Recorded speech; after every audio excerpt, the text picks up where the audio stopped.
Welcome to another episode of the BPA Show. I am your host, Baugens, and this is my homie from another.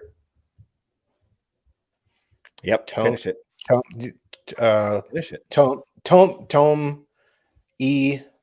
This is Coach Pat. What's up, Mike? What up, man? How's it going? You know, it's going great, man. I'm just trying to make up cool words that people use all the time. Yeah, that Tommy is not a word, but we'll try again next time. I feel Jacob Tomey.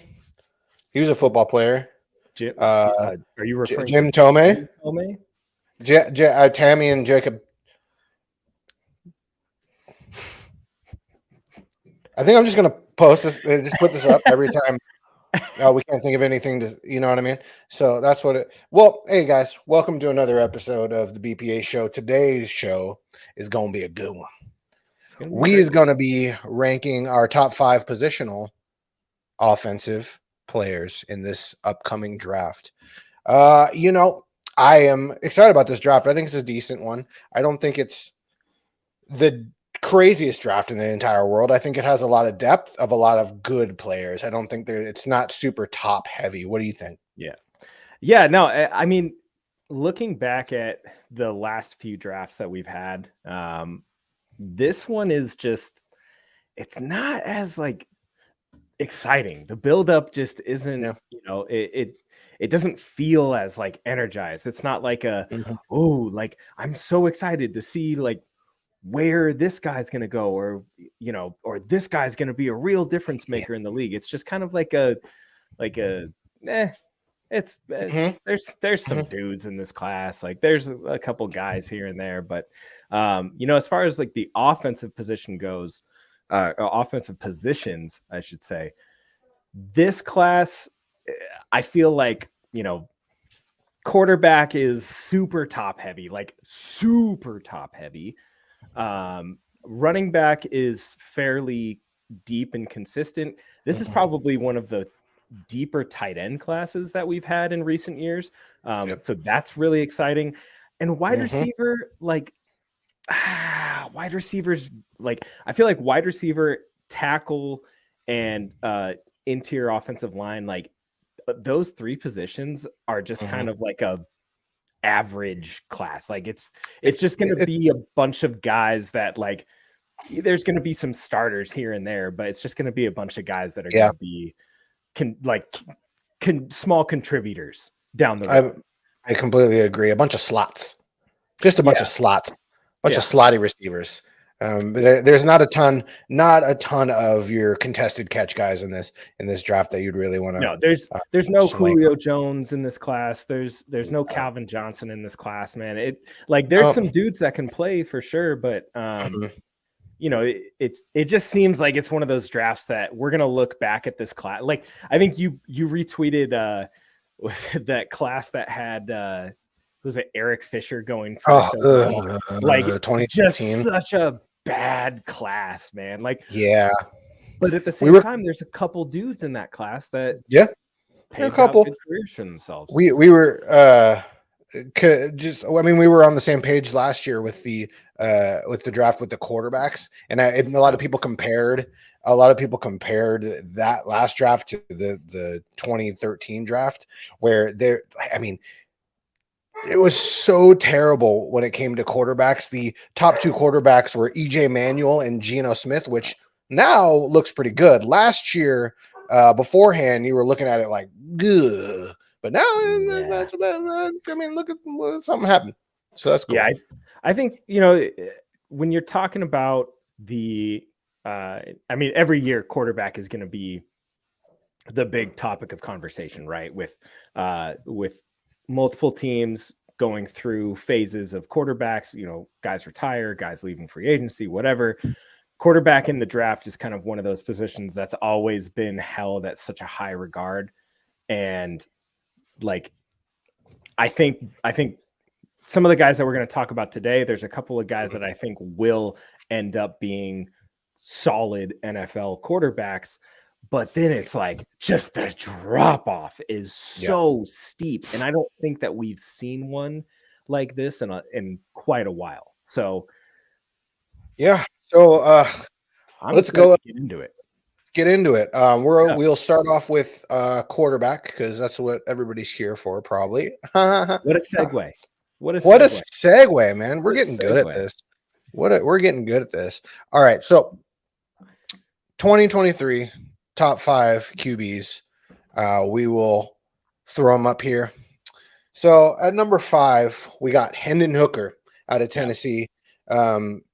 Obviously, with the ACL, has been really shooting up lately. Like I've seen him in mock drafts in the first round, and I guess if they make a run and with the first four, I don't think there's a lot of conversation who the top 4 are. I think it's pretty obvious.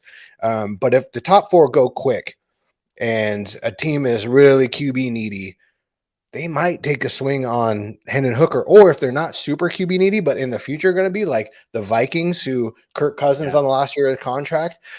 You know, they're not too great and not too excited about Mond. I don't even know if he's there anymore. Actually, they might have booted him.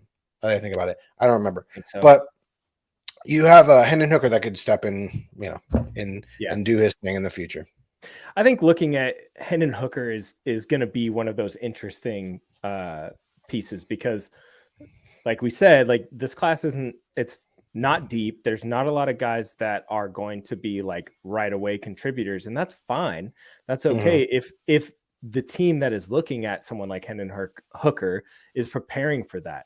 So a team like the Vikings, a team like Seattle, a team like New Orleans, who they don't need a guy right now, but like Hendon Hooker can be good enough when he comes back from his injury. He's sat out a year. He's gotten used to, studying the offense and everything. I think that is going to be the biggest key to his transition. It's just going to be about like destination, right? Absolutely. He's going to have it. We've made this comparison, and now I'm seeing this comparison all over Twitter, all over draft sites and everywhere. Hendon Hooker's probably going to have a Geno Smith type career, where he's going to be this guy like, oh, we really like this dude, and hey, he can play, but it's not going to happen until he's like 28, 29. And by then he's going to have a solid 3-4 year run in the league. And I think that's fine. If he does what you need him to do in the structure of your offense, great. That's fantastic. But the offense that he came from at Tennessee, not a good offense, not a good offense at all. So I'm interested to see what Hendon Hooker can do in the league. But I think first round is, I don't like spending a first round pick on a. I honestly think it's a bit of a reach for sure. I agree. I think you're kind of looking at like a Geno Smith, Jacoby Brissett type. Decently okay, decent mobility ish, and like an advanced Teddy Bridgewater. So number 4, Mr. Will Levis. A lot of very, very which is polarizing is the word I'm trying to bring up here. That is the word. Yeah. A lot of inconsistency. I was big on Will Levis going into this last off season, just the immense upside that he has, but he just never really. His consistency just never really grew as much as I would have liked it to. He has had experience in a more professional style system, but I don't know. A lot of the stuff coming out of the combine about him being immature and being very cocky is also worrisome, because it's kind of like you see that type of stuff in videos, but you don't really. You're kind of like, man, this could be out of context or whatnot, and then you start hearing a lot more about it. Is either real or there's a lot of smoke going on because someone like the Raiders want him or something. Yeah, I mean, or someone like the Colts, maybe.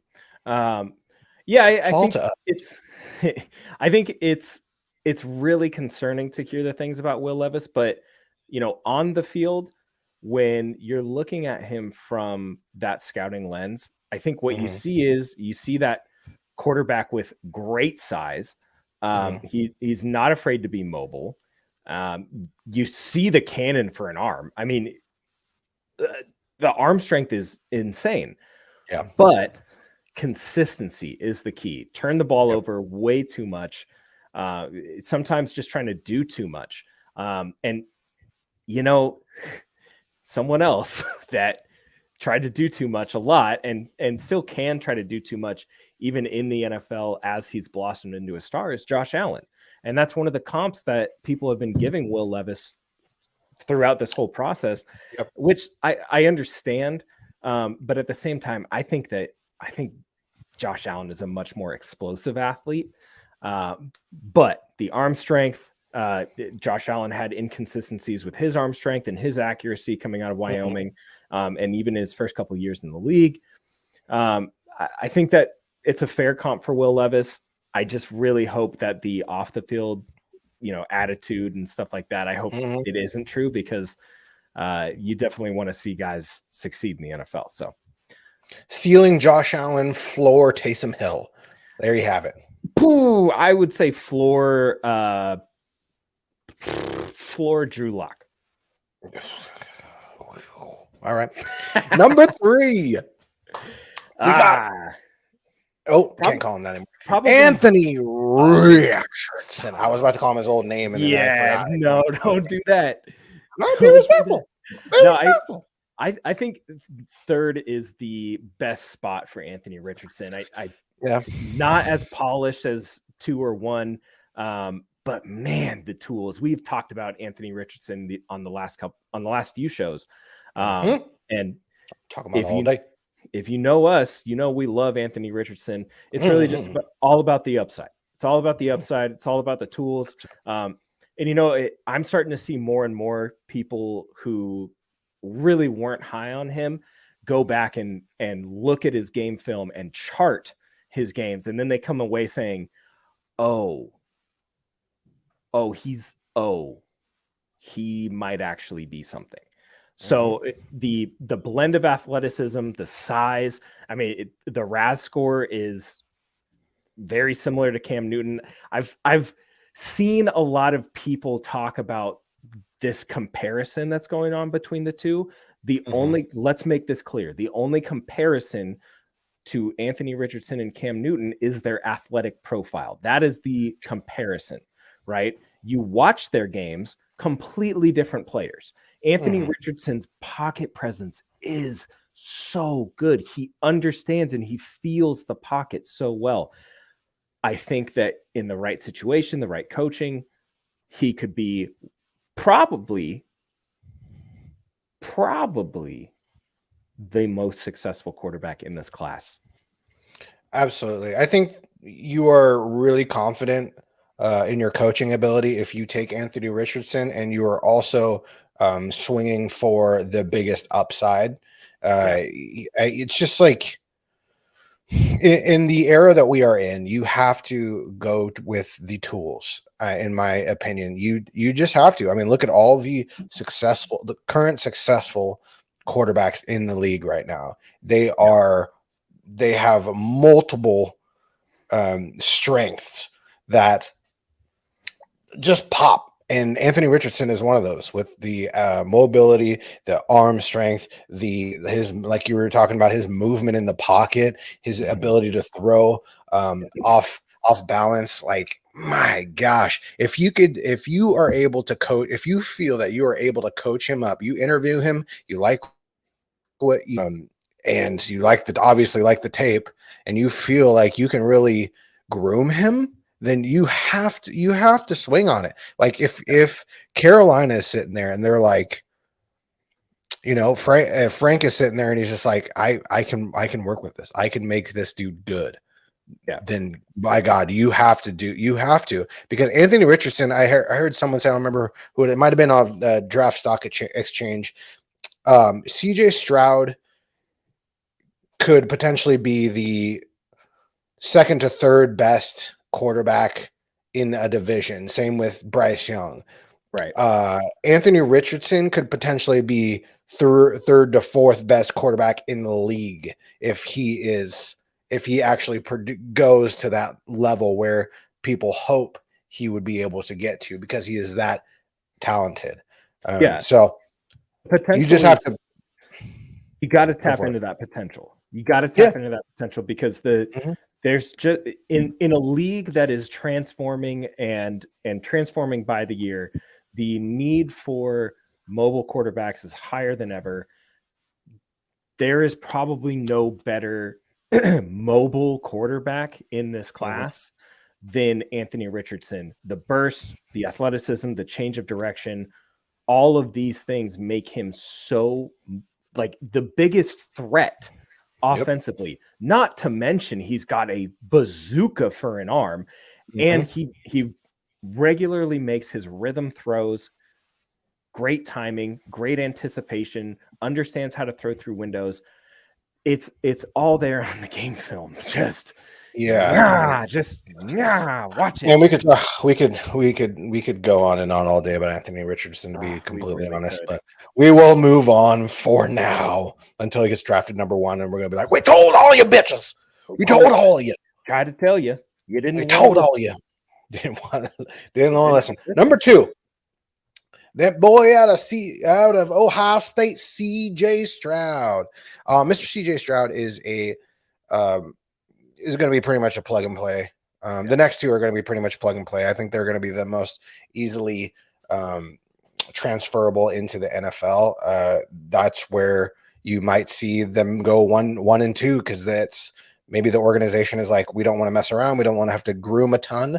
We just want some dudes that can play some football and know what they're doing. And so CJ Stroud is, I think the only reason I have him, I personally have him at 2, and you as well, that I think the completion percentage on under pressure is the big problem. When he was like high 30% under pressure, that's a big deal. He showed a lot in the playoffs. Obviously, one of his knocks was that he wasn't super mobile, but then in the playoffs he came out and he was like, well, you guys were talking shit and here it is. So then everybody's like, well, goddamn, okay, that's cool. So I like him a lot. I wish I wanted to see him in Detroit, to be completely honest, because he does remind me of a more athletic Jared Goff, and him with Ben Johnson for a year would have been great. But we'll see where he ends up. Yeah, I think if he does end up going to Carolina, great. You know, that's fantastic for Frank Reich. But yeah, I think the ability to throw under pressure and the ability to operate under pressure is such a big deal when you're talking about guys going from the college game to the NFL game, because blitz packages are so different in the NFL. In the NFL game, defensive coordinators can come up with all types of creative ways to confuse you. And CJ Stroud, you got to be able to perform under pressure. And sometimes that does mean using your legs, which is just something that he didn't do on a regular basis. And I do think that's a big knock on him.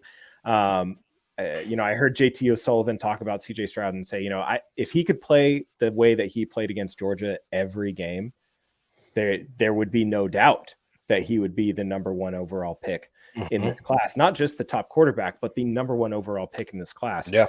And he just didn't do that until it was like do or die time. Could be a bad thing, could be a good thing. He knows when to turn it on, but operating under pressure consistently is a recipe for success in the NFL, and you got to be able to do it. Absolutely. All right, number 1, Bryce Young. No surprise here. Bryce Young is kind of the whole package outside of obviously the size. Him being not huge like you would absolutely love. But the one thing that kind of annoys me about it is like, yeah, it's not great, right? It's not something you would hope for.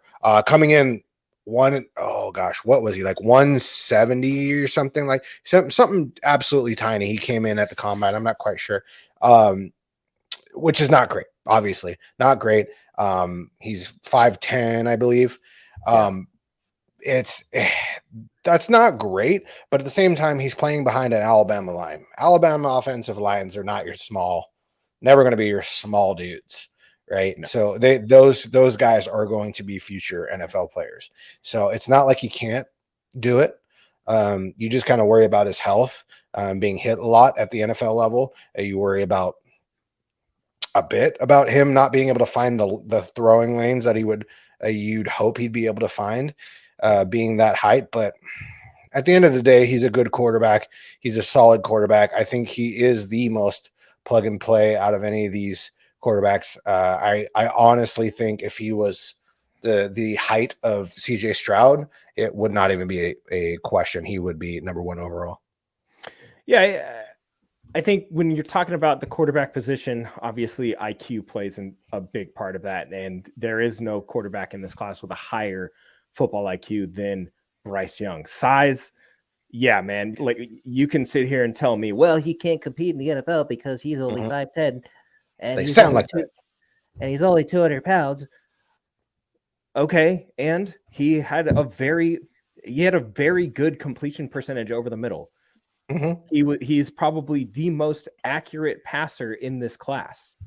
He has fantastic touch on his deep balls. Like, just because he is shorter, he's not as small as Kyler Murray. He's around the same size as the same height as Drew Brees, Russell Wilson. So quarterbacks his size, his height, have had success in the NFL. Let's stop. If he was 5'8", 5'9", that's probably a different conversation. But I do think that. Oh, absolutely not. 5'2". Kevin Hart. If Kevin Hart was out there, problems. 5'2" quarterback. I'd love to see it. But I think for Bryce, he's probably going to be going into a situation with a team that is still going to have a lot of holes to fill. But I think that he is going to be a consummate professional from the jump. I think that he's going to wow a lot of people, honestly, in the NFL. And I'm really excited to see. He knows how to use his legs. He's mobile when he needs to be. Another guy with fantastic pocket maneuvering. Knows how to extend the play when he has to. And that is the type of guy that you want under center and leading your team. So I'm fine with Bryce being QB1. It's funny, JT O'Sullivan of the QB Academy, QB school, had this same exact top 5. Isn't that weird? Oh, isn't that I actually weird? didn't know that. I love JT. He's a smart guy. Good dude. Shout out to QB school, man. All right, moving into running backs. Yeah, there's going to be some controversy with this one, but hear us out, please. Number 5, Mr. Sean Tucker. Yeah, boy. Out of Syracuse. Yeah, boy. My boy. Listen, Sean Tucker has had almost 1,700 yards in his 3 seasons at Syracuse. He can run, he can catch, his blocking is not the greatest in the world, but none of them are really in this draft. Yeah, maybe, I mean, Charbonnet is pretty good. There's a couple, but not a ton. Okay. Listen, if you want a dual threat, Sean Tucker is your dude. I think PFF their comp for him was Jonathan Taylor. Now, it's not saying he's going to be Jonathan Taylor. I'm not saying he's going to be Jonathan Taylor, but I'm saying that a lot of people are underestimating him like they underestimated Jonathan Taylor. He is a lot faster than people thought he was going to be. Explosive. Yep. He ran, I think he ran like a 4.4 at his pro day. Boom. Rumored to be a 4.27. That was the rumor. His second run was rumored to be between 4.27 and 4.32, I believe. Well, he was also in track, so that makes a lot of sense. It was even lower than I thought. Told you, bitches. Told you he was going to be fast, and he was. And I don't know. I think a lot of people have him underrated. I really don't get it. I honestly don't.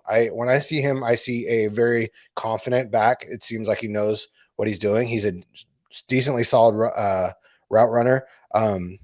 He also has decent hands. I know that some people don't like his. I think he had like seven drops or something over his career. Wasn't great, but there are also some catches that you watch and you're just like, dude has hands. Like if he can polish this up a little bit, he's going to be absolutely solid. And you're not catching him on breakaways. So I don't know. I love Sean Tucker, and I want him to go number 1 overall.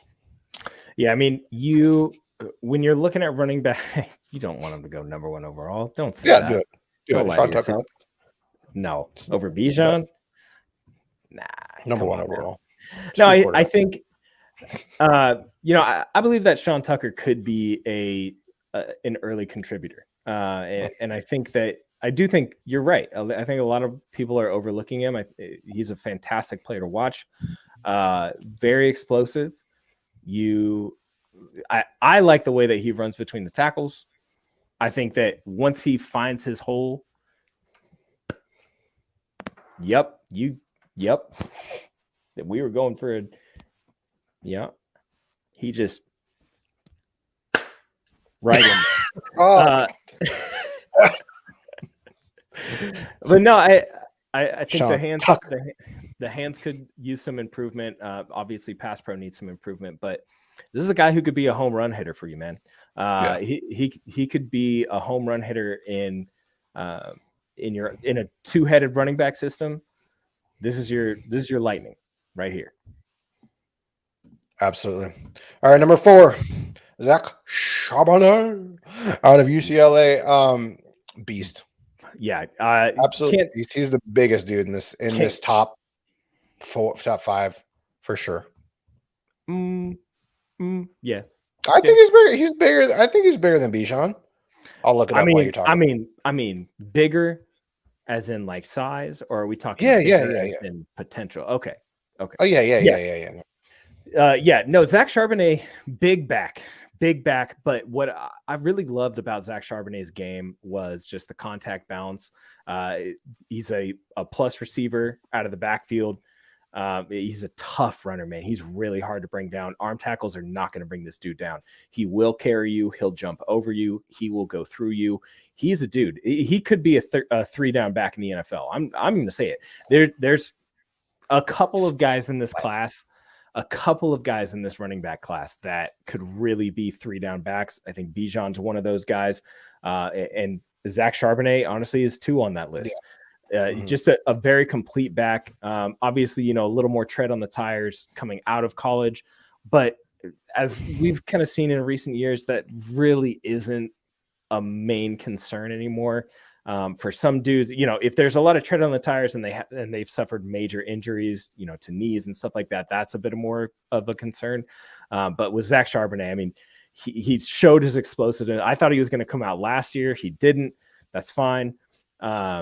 But man, when he came back this year for UCLA, he made some big plays for them and really showed that he is one of the top running backs in this class. So whatever team gets Zach Charbonnet, they're going to get a dude that they can either use him in a tandem and keep his legs fresh, or he could end up being a featured back. I wouldn't be surprised at all.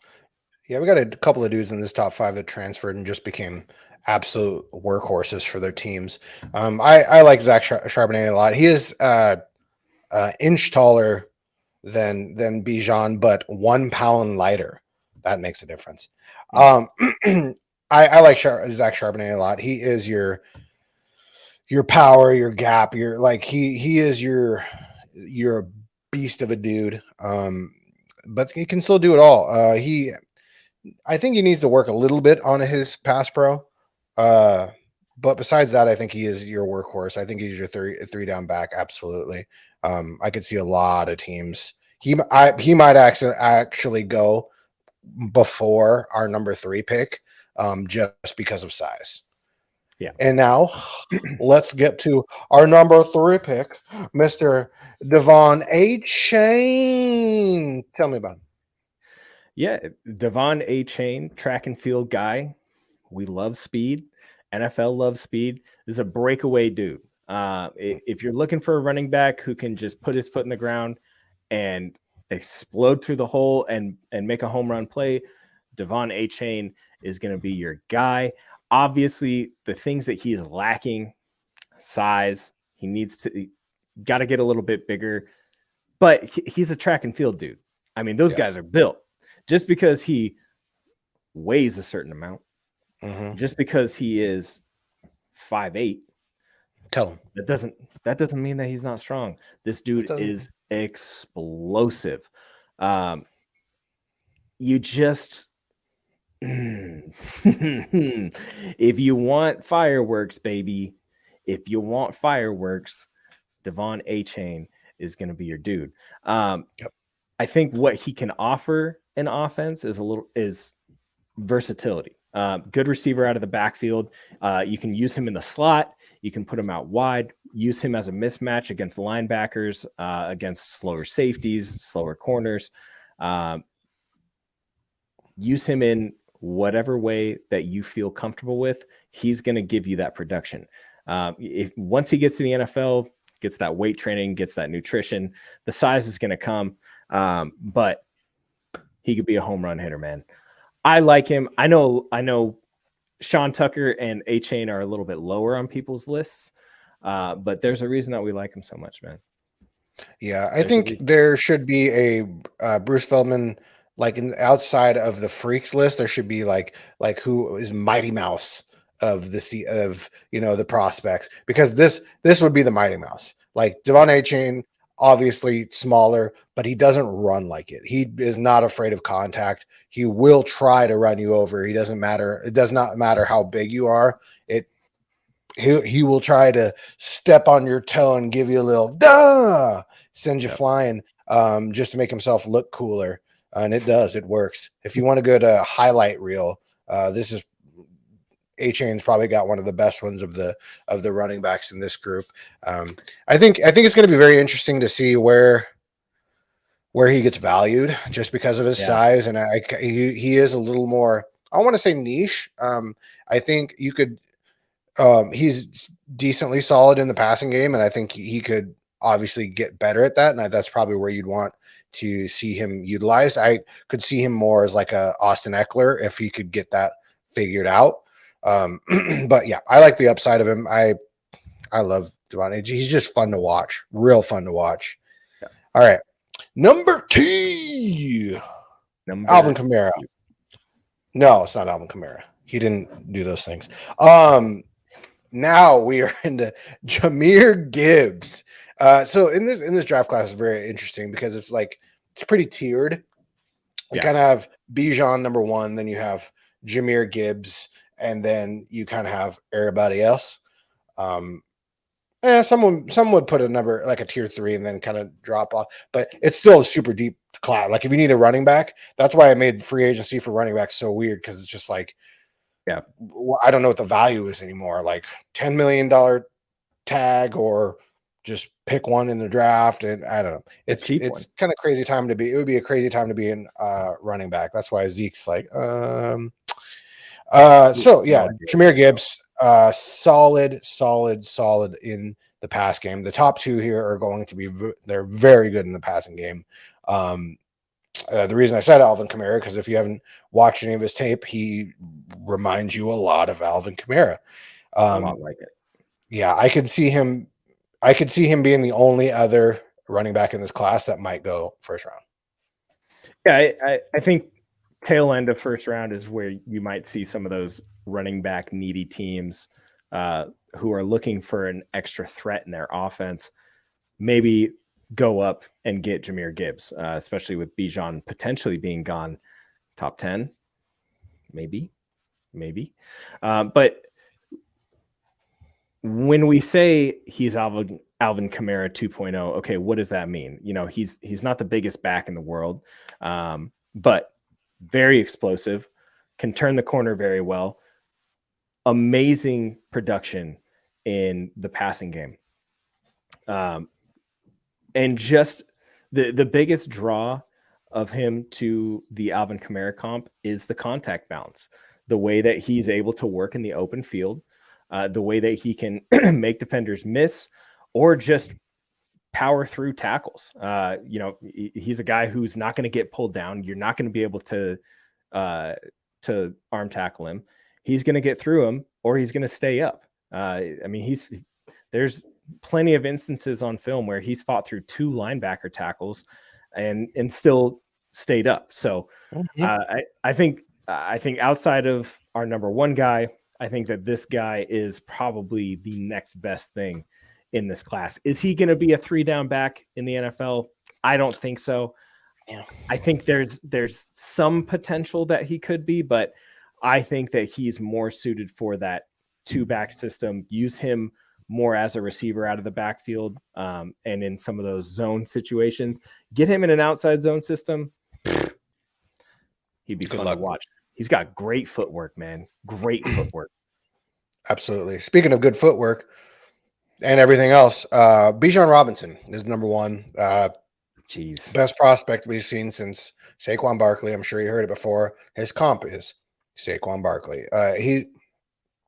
He's not bad at anything. I think he had a little bit of a fumbling issue for a second or two. It's nothing crazy. He's just, I don't know. He's just your all around back. Like if you were to make a prototype of a running back, this is who you want. He is a 3-down back. He is a mismatch nightmare. Any team in the NFL could use a Bijan Robinson right now. I don't care what team it is and what running back you have. You could easily draft Bijan Robinson and potentially get yourself out from under some other running back contract that you have because you have Bijan Robinson on a rookie deal. Yeah, there's not much to say about Bijan, man. He really is a complete package. Great runner between the tackles. I think that he could fit in a multitude of different run schemes. Solid receiver out of the backfield. Powerful back. He's got the speed. He's got the breakaway speed. He's got the explosiveness. He's got power. He's got balance. He's got hands. He's good in pass pro. Like, he is the complete package.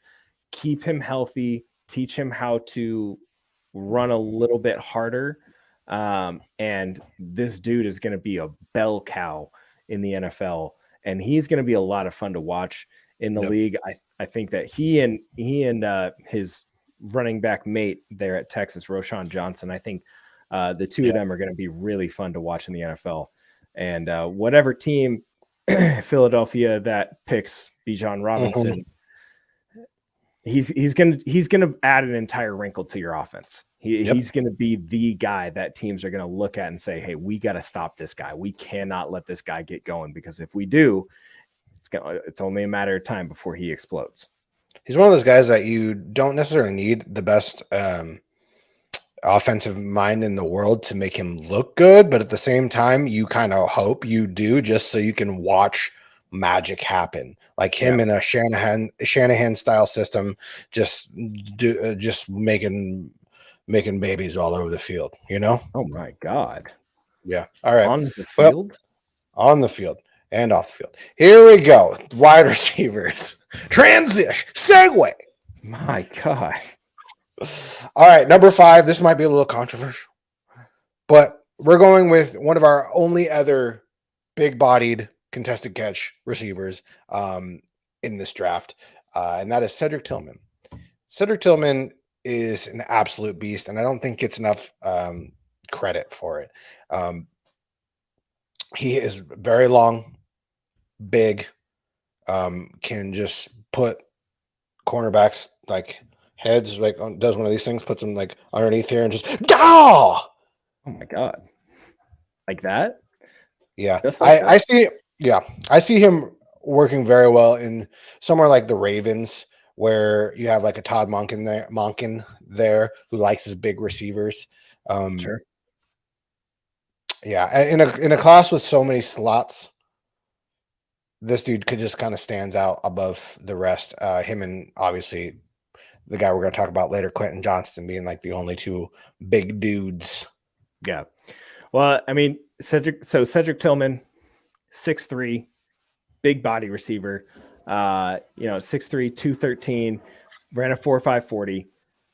I think that he has the skill set to be an X type receiver in the NFL.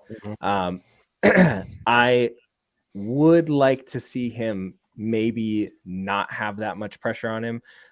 Getting into the NFL, he's going to face a lot tougher competition. Playing in the SEC, you face a lot of tough corners, obviously. But in that offense, in Tennessee's offense, is a lot of option routes, and it's like, okay, you're just going to run this, and that's it. There's no like rhyme or reason as to why, so seeing him in an NFL offense is probably what is going to make me, think about like, is he actually ready for this league? I think the skills are there. I think the hands are there. I think the speed is there. Is he going to be that type of guy in the NFL? Is he going to be an X receiver in the NFL? Time will tell. Yeah. I don't think there's going to be a ton of. Yeah, I don't. That's a good question. I don't know if I see necessarily any of these receivers in this draft being a wide receiver one outside of Quentin Johnston. Maybe. I think he's the only one that could, even Jackson Smith and Jigba, or Jordan. If Jordan Addison could stay healthy, maybe. I don't know. Yeah, okay. Maybe. Speaking of which, Jordan Addison, stay healthy. I think going into, I know, when healthy, he is a force to be reckoned with. I'd probably say second best route runner in this draft. He's smooth, very smooth, super smooth, knows how to get open, plenty of speed. Just a pro receiver. There's not like a lot to tune up at the next level. I feel for him, he's just very smooth, very clinical. I could see him easily going number one, or being the first wide receiver off the board. It just depending on how a team, medical team feels he's at. Yeah. I think with Jordan Addison, there's a few things that concern me. The main thing being the health concerns, the injury concerns. The other one being the drops. Just the size, man. It's just size. We know he's explosive. He's a 4.4 guy. Great. That's awesome. Fantastic route runner. He knows how to play with DBs and find those empty spaces. I'm trying to think of a word. There's an actual term for it that we use. But my biggest concern is just the consistency. He's not that consistent of a receiver. A lot of bad drops when he was at Penn State. We didn't get to see a whole lot of him at USC, but the things that we did get to see were great. Mm-hmm. The route running, the ability after the catch, the explosiveness, all those things are fantastic. But when you can't consistently perform on the field and you can't consistently stay healthy, those are issues. If he was healthy, if he had played a full season, and he really put up the numbers that we wanted to see, I think that there is a valid conversation that he could be right up there with Johnson or Smith and Jigba. Obviously, those guys have different tool sets, but I think Addison can still offer you a lot. He can perform as a Z receiver. He can perform in the slot. So it's just a matter of staying consistent and staying healthy. Yep. I agree. Absolutely. Number 3, we got the Yak himself, Zay Flowers. Zay Flowers is like a mini Debo. He's when I say mini, he's just because he's small. He's not a big dude, but he's pretty. He's got a little yoked on him. He's not afraid of contact. He's got decent hands, and you just give that. This is one of those guys where you just give him the ball and just watch what he do. Straight up. Yeah, I love Zay Flowers. Been watching him for years. Great route runner. Great after the catch. Size limitations, but you're going to use this guy out of the slot. So size really isn't the biggest concern when you're talking about a slot guy. Footwork is insane. And he's probably my favorite wide receiver in this class. Yeah, I would honestly have to agree with you. And then to another slot, we got another boy from Ohio State. I mean, they seem to kind of just pump out these receivers. It seems like over the Brian last Hartline. few years. I know it's Brian Hartline, man. absolutely ridiculous. Great And coach. who was it that was saying that was it? It was oh my gosh, Chris. Why am I Chris Olave and who else was it? Garrett Wilson were both saying that when they asked who was the best receiver they had been played with, and it was Jackson Smith and Jigba, which is funny because like a lot of people wouldn't necessarily think that, but like dude is obviously the leader in that pack, and he is an absolute stud of a route runner. It was weird because for a while there it seemed like he was like the number one receiver for a while. It just seemed guaranteed. And then people fell off for a while, and then now they're back again. I don't know. It's just kind of how the draft how the whole draft thing goes. Yeah, how the whole process goes. Yeah, I mean, when you're talking about Jackson Smith and Jigba, he's a nuanced route runner. He's not the fastest guy. He's agile. He can move very well. Very smooth. Not super explosive. Not the fastest dude. But runs great routes, doesn't drop the ball, and he knows how to finish. This is a guy he is a big performer. He's had games with over 200 yards receiving. He's a guy that offensive coordinators want. He's a guy that offensive coordinators want. That's a guy who you know how to get open. Quarterback, whatever quarterback gets him is going to absolutely love him because they study timing. They understand getting that neck around and getting the hands up. They understand how to do that. Brian Hartline is doing a great job with Ohio State wide receivers. I'm excited to see Smith and Jigba play in the NFL. I don't know if he's going to be the guy that you put outside for, one-on-one matchups and stuff like that. He's a guy that you're going to want to move around, use him inside, get open. Yeah. Give him space, allow him to work, let him get outside and get you those chunk plays, man. That's what he's going to be good at. Absolutely. And then to number one, our only other contested catch guy, Quentin Johnston. Quentin Johnston is I think he was underutilized at TCU. I'm not like a big Max Duggan guy. And I think he'll have a lot more opportunity in the next level to really show what he has. And I think he's already shown what he has enough. He has a lot more mobility, especially in yak wise. For his size, I love his whip around move. Like as soon as he makes contact with the ball, he'll all of a sudden just jerk around and just hope to God that that's not the side that the DB is on. And then he's gone. I absolutely love him. Yeah, I think yak is going to be his game in the league. It was his game in college. He's not the contested catch guy. He's not the Julio Jones, but he's big. He's explosive. He's got that burst. I think that he's a guy that you just want to get the ball in his hands. Don't let him be that 50-50 guy because it's just not his game. But I do want to see him be a little more aggressive in the league, though. Yeah. I think he can be 50-50 if he eventually, like maybe he gets trained up a little bit because he has a size for it. He just needs to put a little bit more weight on it and really because he kind of reminds me confident.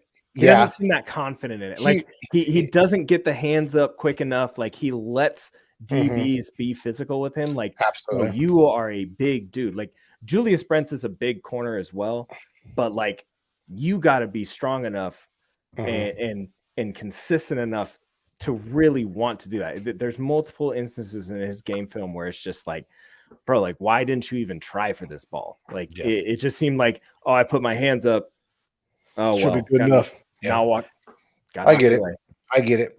All right, moving on to what's next? I don't even know. Tight ends. Moving on to tight ends. Number 5, we got our boy Sam Laporta out of Iowa. Sam Laporta is kind of the guy that you can do it all at a decently high level. I think he's more athletic than people want to put off. He's a solid in pass or in run blocking. I don't know. I think he's very underrated. Actually, I think he's a very balanced tight end. Yeah, I think that he might end up being the surprise guy out of this class. Mhm. Iowa knows how to coach those boys up in blocking. So it didn't surprise me that Sam Laporta was a decent blocker in college, but man, the athleticism that this guy has, he's got that hidden talent. And I think he could really surprise some people. Absolutely. Number 4, on to Dalton Kincaid out of Utah. Strong receiver. Yeah. Very strong receiver. Block willing, decent blocker. I could see him being a very solid position position receiver tight end, if that makes sense. Like get me the 2-yard first down. Like that's we call that a U. We call it a U. So there's the Y. The traditional tight end is going to be your Y. That's going to be your Y guy. The U is going to be your guy that, you don't want to use him in blocking situations. Like you can, but you don't want to. But he's the guy that can be that receiving offensive threat. And that's where I see Dalton Kincaid is. He's as a deep threat as a tight end. That's a crazy skill set to have. His athletic profile is really great. Want to see him get a little more size and strength going into the league, but I think that his ceiling as a receiving tight end is going to be a lot of fun to watch. It's high. Number 3, Luke Musgrave, a Beaver. You love Oregon State, right? Rev those chainsaws. Ring, ring, ring, ring, ring, ring, ring, ring, ring. Ring, ring, ring, ring, ring, ring, ring, ring. You like him so much, you talk about him. Now, I think that I think Luke Musgrave is an interesting option at tight end. He offers a lot more athletically than I think a lot of people realize. He's a much better athlete than a lot of the guys in this class, really. Again, willing blocker, not the best blocker, but a very willing blocker. His threat is going to be those intermediate, the outbreaking routes, anything that flow, like play action flow plays that go to either side. He's going to be that guy, show block, leave. He's going to be that guy, dump it off 2 yards, dump it off from 2 yards away. He's going to get you 10. Loves to fight for extra yards. We'd love to see that. Tough dude, physical after the catch. I think that there's a chance that he could go. He could end up being a first round dude. I would be very shocked if he was. But I think second round, perfect spot for him. Yeah, he's one of those dudes that I was really happy got to be at the Senior Bowl because he didn't get to play a ton at all. Or not much at all. So it was good that he got to show one that he was healthy and one that he was productive. He's definitely a receiving threat. That's his main jam. He showed a little bit more blocking at the Senior Bowl as well, which was good to see. I definitely could see him being one of the top 2, maybe 3 tight ends off the board. Yeah. On to the beast, Darnell Washington out of Georgia. What do you even say about this dude? 6'7", I think 6'7" or 6'8". He's a monster and he's leaped over people. That's what you should know. He's 6'7" and he can jump over DBs. Figure that shit out. That's what I'm trying to figure out. Yeah. So, super powerful athlete. He's got the size, he's got the strength, he's got the speed. We know that. There's been times where like his one-on-one blocking with edge rushers has been meh, but I think that's something that can be easily coached up at the next level because his blocking in space is absolutely insane. In the screen game, I love to watch him just get out in the open field in front of a wide receiver or running back on a jet sweep. And just like, you just see the DBs like hesitate a little bit. They're like, fuck, man, this guy's big as fucking, he's just running right at me. And Darnell Washington you ever seen Cloudy with a Chance of Meatballs? Yeah. You know that meme? He's the meatball. Just like, yeah. That's Darnell Washington. Just like, yeah. Blow your shit up, boy. Like, I don't want that. Yeah. Yeah. They just get it like when Trent Williams be coming around a corner. He's just another offensive lineman out there, really, that can really is. run fast and catch the ball. Yeah. All right, on to number 1, Michael Myers. Not Michael Myers from the Halloween franchise, but Michael Myers that will be killing every mismatch forever. Yeah. You know, I don't know. I love his game a lot. He's the most well-rounded tight end in this draft, in my opinion. He was Notre Dame offense. So I just love him a lot. Yeah, he is one of those guys that, he's gonna he's gonna be a good NFL tight end. He isn't the best blocker. Like, he's not the strongest blocker, I should say. He's not the strongest blocker, but he's willing to block and he understands blocking concepts. But what I really love is his receiving ability. I love his contested catch ability. I love how tough he is after the catch. And he can be a leader if he wants to. But I think blocking needs to improve. Route running could stand to improve a little bit. And I think he could be a key contributor as a rookie. I really do. Absolutely. Homeboy had over 2,000 yards receiving. I think he'll be able to contribute a little bit. Probably day one for a lot of, even though tight end is one of the hardest adaptable positions, I still think he's going to be him. And I really want him in Cincinnati. I just think that would be awesome. I think such it'd be a great fit. It's a perfect fit. All right, interior boys, the big boys, show some respect.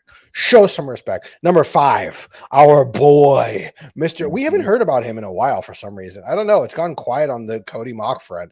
I don't understand. Cody Mock is amazing. Played left tackle over in NDSU.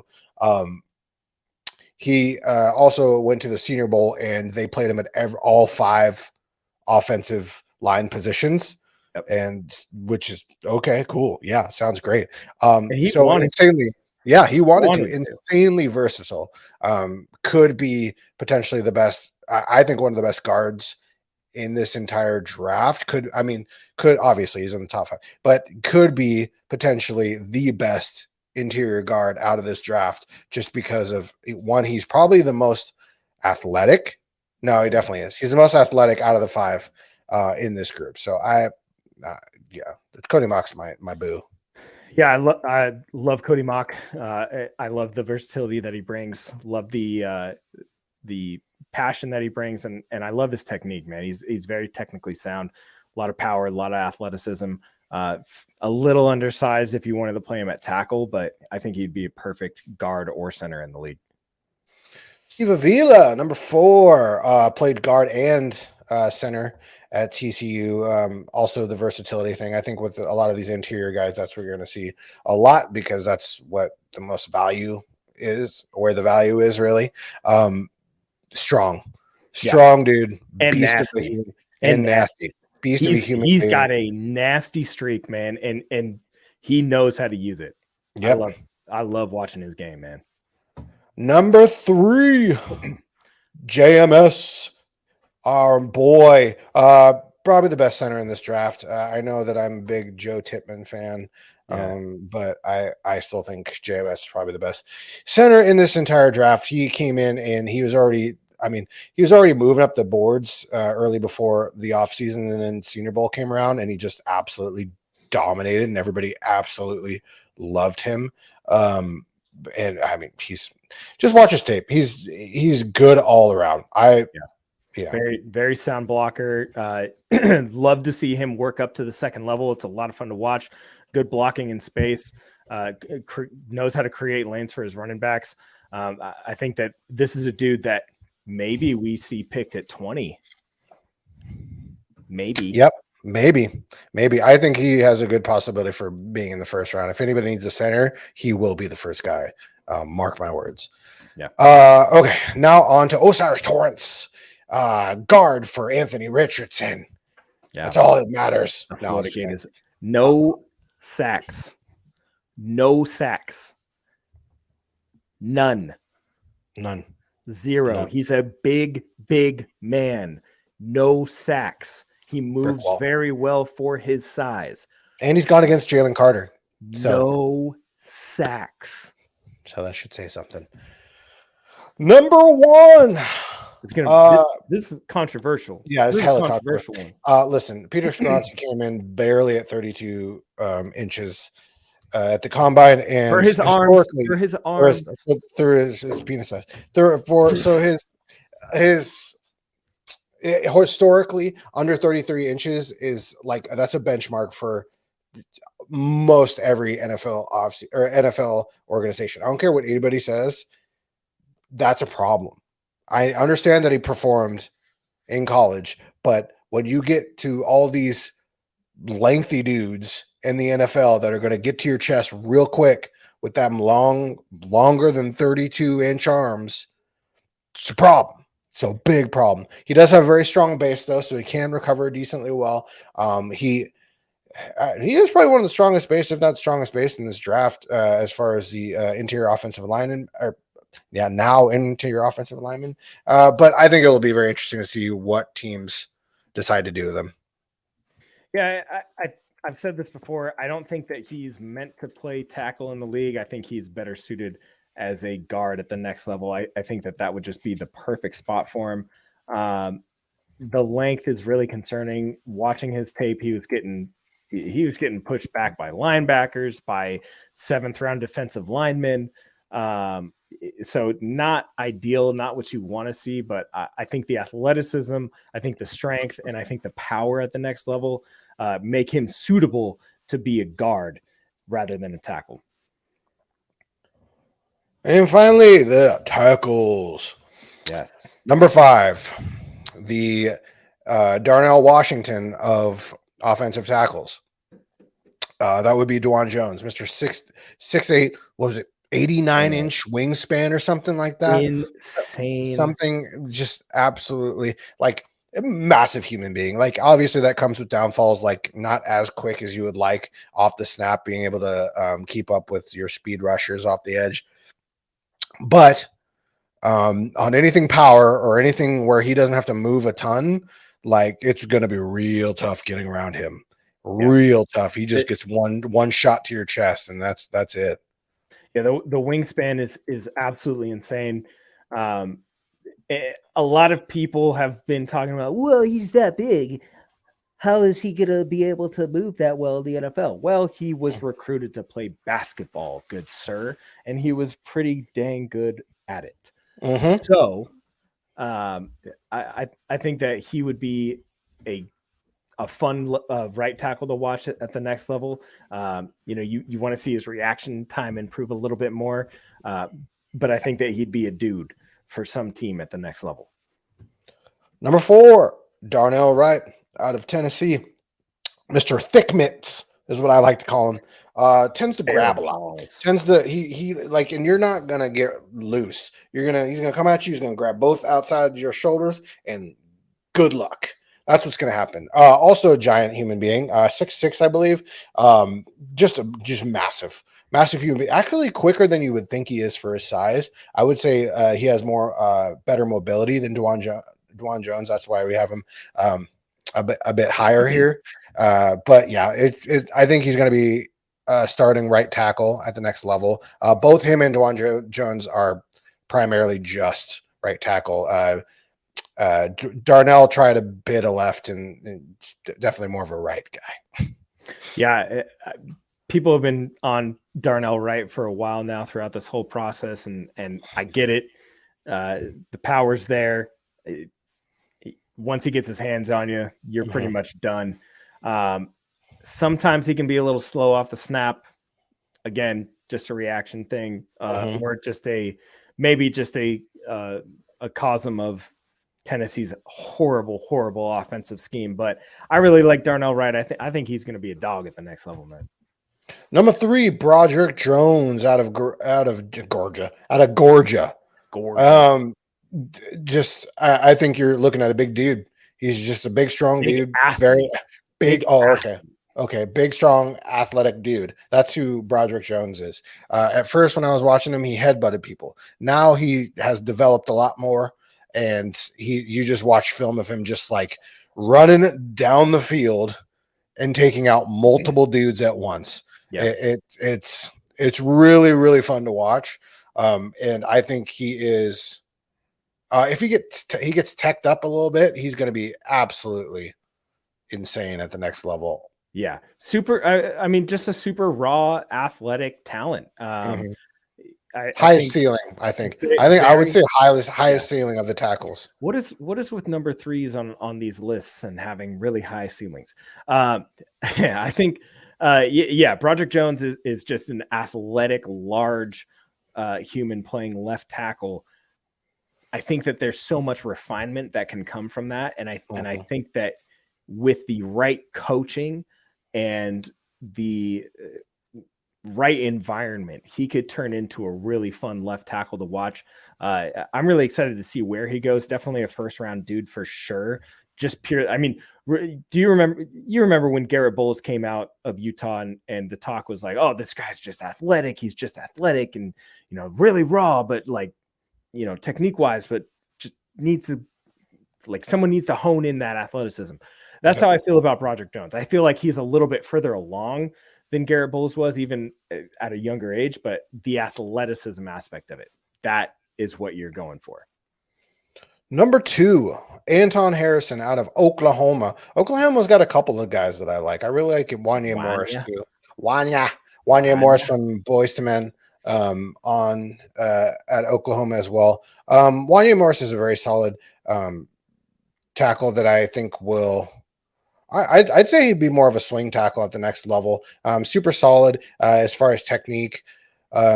Decent strength. The top 2 guys aren't the strongest guys out of this bunch. They are definitely more pass pro aces than they are run blocking for sure. But their technique is kind of what makes them stand above the rest, in my opinion. He's only allowed 4 sacks in his entire career, collegiate career, which is decently impressive. So I like Anton a lot. I know that we're probably higher on him than some others, but I think these top 3 is going to be primarily what you're going to see, depending on if they have Peter Skoronski in the top 3. Yeah, and in regards to Anton Harrison, I think that he's another guy. Once he gets his hands on you, you're done. I love the vision. I think he could stand to be a little quicker off the ball. Again, just one of those nitpicky things, but blocking in space also is something that I think he could improve upon. But love the size, love the technique, love the strength. I think that he's going to be a pleasant surprise at the next level as well. Number 1, PJJ, Paris Johnson Jr. out of Ohio State. What a technique, dude! Dude, technique. I think this draft in general isn't the greatest when it comes to tackles, but I think Paris Johnson Jr. it kind of stands alone for me as far as just being like majority of everything you'd want in a tackle. Including off the field. The dude is an immensely awesome human being, already has his own organizations. Like it's ridiculous. The dude is a great human being, a great player, and I think he has a lot of potential at the next level. Yeah, could play either right or left side, after seeing some more of his footwork. Just very sound technique wise. Love his vision, love his nastiness as well. I mean, he's got an attitude, man. He's had one since high school. I saw a viral video of a high school football player from like 5 years ago, I think, came back up. And I was like, damn, this video looks familiar. I've seen it before. It was Paris Johnson Jr. Some guy tore his helmet off and then he proceeded to just pile drive that dude into the dirt. It was awesome. So he's past that now, but I like that it's in him. Yeah. You got that dog in him, man. He got that dog in him. He got that dog in him. All right. Well, thank you everybody for watching. Top 5 for each position. Let us know in the comments what you think. Hold up. Woo! Bless Let you. us know in the comments what you guys think. Shout Oh out wait, Frankie. why both Shout of you out. guys on this podcast so cute? But stop it! You coming in here all late and shit. Everybody check us out on YouTube, the BPA Show. We're also on the MHRT network. Thanks for watching. I'm Mr. Boggins, and this is Coach Pat Deuces. signing off.